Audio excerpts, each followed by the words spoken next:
샬롬, 우리 주 예수 그리스도께서 주시는 은혜와 평강이 함께하기를 기도하고 축복합니다. 오늘 함께 읽고 묵상할 말씀은 데살로니가 전서 5장 16절로부터 18절 말씀입니다. 제가 읽어봅니다. 항상 기뻐하라, 쉬지 말고 기도하라, 범사에 감사하라. 이것이 그리스도 예수 안에서 너희를 향하신 하나님의 뜻이니라. 아멘. 성경은 데살로니가서를 통해 예수 그리스도 안에서 하나님과 함께 살아가는 사람들이 항상 해야 할 일을 말씀하고 있습니다.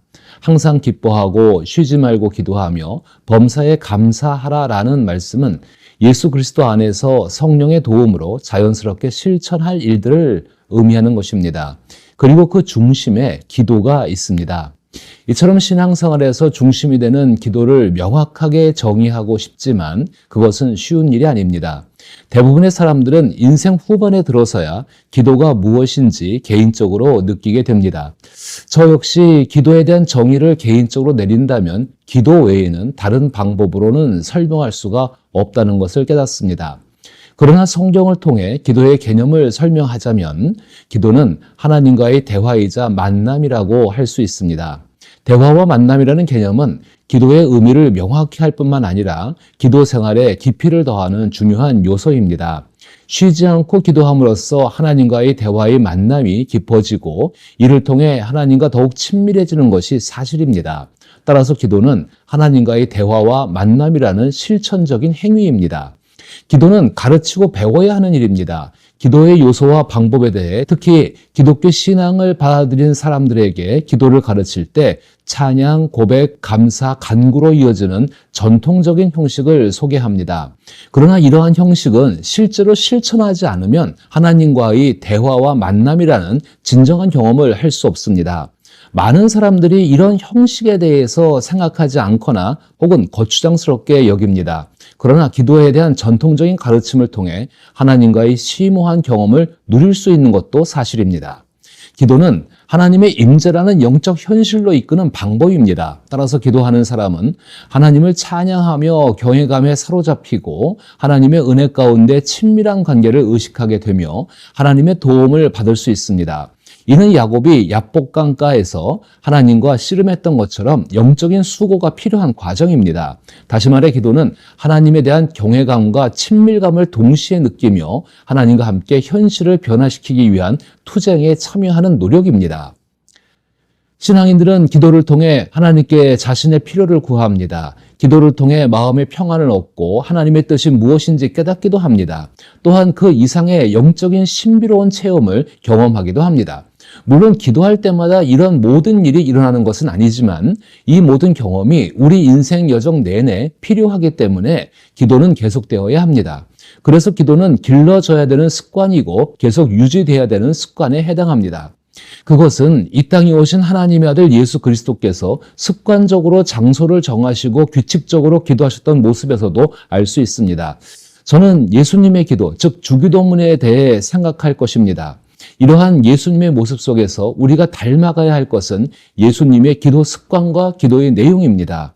주기도문은 예수님의 기도의 내용을 명확하게 우리에게 알려줍니다. 주기도문, 즉 주님의 기도는 하나님과의 개인적인 교제를 추구하는 것과 사람의 마음 그리고 이 세상에서 하나님 나라가 확장되기를 바라는 것은 분리된 것이 아니라는 하나의 목표를 분명하게 말해주고 있습니다.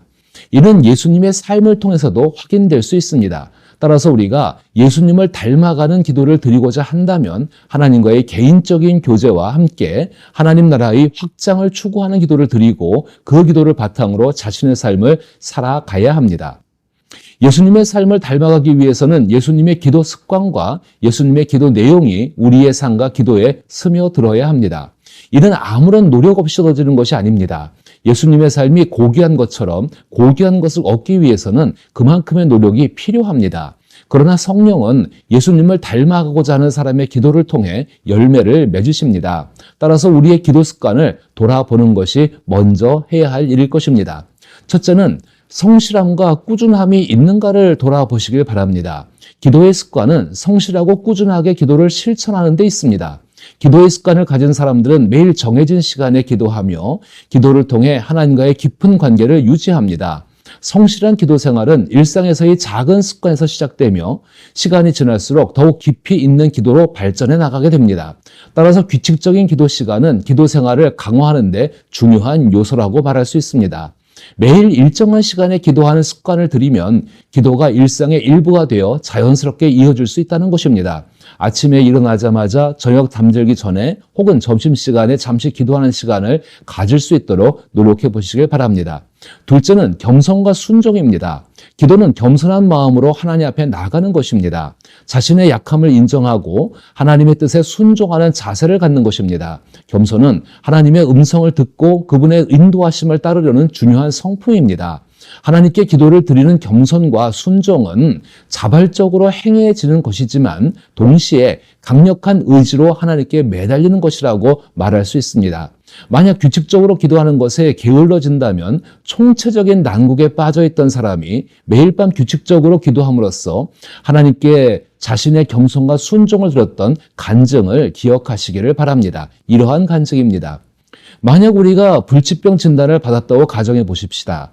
의사는 약을 주며 매일 밤 잠자리에 들기 전에 한 알씩 복용해야 한다고 경고했습니다. 만약 그 약을 거르면 몇 시간 안에 당신의 생명이 위험해질 수 있다라고 말한 것입니다. 그렇다면 약 복용을 잊을 수 있겠습니까? 아닙니다. 목숨이 걸린 일이기 때문에 결코 잊을 수 없다는 것입니다. 약을 복용하지 않는 일도 잊을 수는 없는 것처럼 말입니다. 하나님께 의지하지 않으면 현재의 어려움을 감당할 수 없다는 것입니다. 그래서 기도해야 한다는 것입니다. 기도하는 것을 잊어버렸다면 당신이 기도해야 할 상황이 시급하지 않거나 절박하지 않다는 것이며 그것은 하나님 앞에서 교만하고 불순종하는 행위라는 것입니다. 셋째는 감사의 마음입니다. 감사는 일반적으로 우리 삶에서 매우 중요한 감정입니다. 우리는 일상생활 속에서 많은 사람에게 도움을 받으며 그로 인해 우리의 삶이 더욱 풍요로워집니다. 감사의 마음을 표현하는 것은 상대방에게 긍정적인 영향을 미칠 뿐 아니라 우리 자신에게도 행복을 가져다 줍니다. 감사를 느끼는 방법은 다양합니다. 작은 일에도 고마움을 느끼고 그 감정을 솔직하게 표현하는 것이 필요합니다. 예를 들어 친구가 힘든 시간을 겪고 있을 때 곁에 있어주거나 가족이 우리의 필요를 채워줄 때 그들에게 감사의 말을 전하는 것이 매우 좋은 일입니다. 이러한 작은 행동들이 서로의 관계를 더욱 깊게 만들어줍니다. 또한 감사의 마음은 하나님과의 만남과 대화라는 관계 속에서도 중요합니다. 또한 감사의 마음은 우리에게 긍정적인 사고방식을 심어줍니다. 감사하는 습관을 기르면 우리의 일상의 작은 것들에도 행복을 느끼게 되고 삶의 질이 향상됩니다. 그래서 데살로니가서에서도 범사에 감사하라고 그것이 하나님의 뜻이라고 우리에게 알려주고 있습니다. 그러므로 매일 감사한 일을 적어보거나 감사의 마음을 표현하는 시간을 가지는 것이 좋습니다. 결론적으로 감사의 마음은 우리 삶을 더욱 풍요롭게 만들어줍니다. 기도하는 사람은 이처럼 감사의 마음을 품고 있습니다. 기도하는 습관을 가진 사람은 작은 일에도 감사하며 매 순간 하나님께 감사의 기도를 올립니다. 감사의 기도는 우리의 마음을 평안하게 하고 하나님께서 주시는 더 큰 복을 경험하게 됩니다. 네 번째로는 인내와 끈기입니다. 기도의 여정은 때로 길고 험할 수 있습니다. 우리가 원하는 응답이 즉시 오지 않을 때도 많다는 것입니다. 그러나 기도는 인내심과 끈기를 요구합니다. 성경에서도 많은 인물들이 그들의 기도를 통해 긴 시간 동안 하나님의 응답을 기다렸습니다. 아브라함은 하나님의 약속을 믿고 오랜 시간 동안 기다렸으며 요셉은 많은 고난과 역경을 겪으면서도 하나님을 신뢰하고 기도하였습니다. 기도의 인내는 우리의 신앙을 더 강하게 만들고 하나님과의 관계를 더욱 깊게 만들어줍니다. 인내심을 가지고 기도할 때 우리는 하나님의 타이밍을 믿고 신뢰하게 될 것입니다. 기도의 끈기는 우리의 영적인 성장을 돕고 하나님께 대한 우리의 믿음을 더 성장시킬 것입니다. 따라서 기도할 때는 인내심을 가지고 끈기 있게 하나님께 나아가야 합니다. 다섯 번째로는 믿음입니다. 기도는 하나님을 믿고 의지하는 행위입니다. 우리의 기도가 힘을 가지려면 하나님께 대한 확고한 믿음이 필요합니다. 믿음은 보이지 않는 것을 바라는 것이며 하나님께서 우리의 기도를 들으시고 응답하실 것을 스스로 확신하는 것입니다. 믿음으로 드리는 기도는 하나님께서 반드시 응답하실 것을 기대하며 우리의 마음에 평안을 가져다 주게 됩니다. 기도하는 사람은 하나님께 대한 깊은 믿음을 가지고 있으며 그 믿음으로 인해 기도의 능력을 경험하게 됩니다. 믿음으로 드리는 기도는 하나님의 뜻에 순종하는 자세를 가지며 우리의 삶을 하나님께 맡기게 됩니다. 믿음은 우리의 기도를 강력하게 만들고 하나님과의 친밀한 관계를 형성하게 합니다. 이처럼 기도는 우리의 영적인 삶을 풍요롭게 하고 하나님과의 관계를 깊게 만들어주는 중요한 요소입니다. 예수님의 기도 습관과 기도 내용을 본받아 성실함과 꾸준함, 겸손함과 순종, 감사의 마음, 인내와 끈기, 그리고 믿음을 가지고 기도할 때 우리는 예수님을 닮아가는 삶을 살 수 있다는 것입니다.